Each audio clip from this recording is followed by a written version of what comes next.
La méthode Endorphin Kitchen est une interprétation de l'alimentation intuitive. Bien entendu, je garde les 10 principes des deux nutritionnistes Evelyne Tribol et Élise Rich, mais j'ai ajouté de la méditation en pleine conscience et un peu de développement personnel. Le but reste le même, retrouver une relation saine avec la nourriture.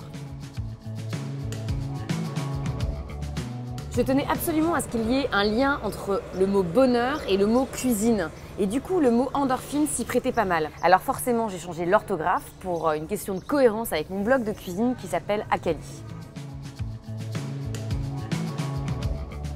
Je me sens concernée par cette méthode et j'ai eu surtout envie de la développer, de la faire connaître parce que j'ai eu pendant des années des obsessions alimentaires où je me suis privée de tout, plus de crème, plus de sucre, plus de gras, plus d'huile, plus de bonheur, plus de plaisir. Et finalement, je me suis dit que ça me prenait beaucoup d'énergie, beaucoup de place dans mon cerveau et que c'était beaucoup de temps perdu. Et du coup, quand j'ai réalisé qu'en fait, en mangeant tout et en s'écoutant, finalement, on grossissait pas, je me suis rendu compte que ça correspondait à l'alimentation intuitive et j'ai voulu absolument partager cette méthode avec le plus grand nombre et c'est pour ça que j'ai créé Endorphin Kitchen. J'ai décidé d'ajouter de la méditation en pleine conscience dans la méthode Endorphin Kitchen parce que finalement, l'alimentation intuitive, c'est quoi? C'est écouter ses signaux de faim et de satiété. Mais quand on a fait des régimes pendant des années, notre corps ne nous fait aucun cadeau. Et pour réapprendre à écouter ces signaux, la méditation vous donne une aide précieuse. Le développement personnel est un point très important de la méthode Endorphin Kitchen.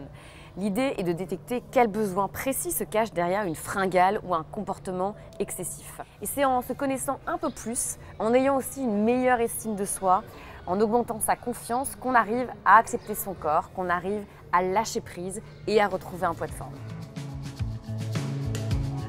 La méthode se déroule en 4 phases. La première étant une prise de conscience et un constat. La deuxième, c'est une déprogrammation des conditionnements et des croyances accumulées.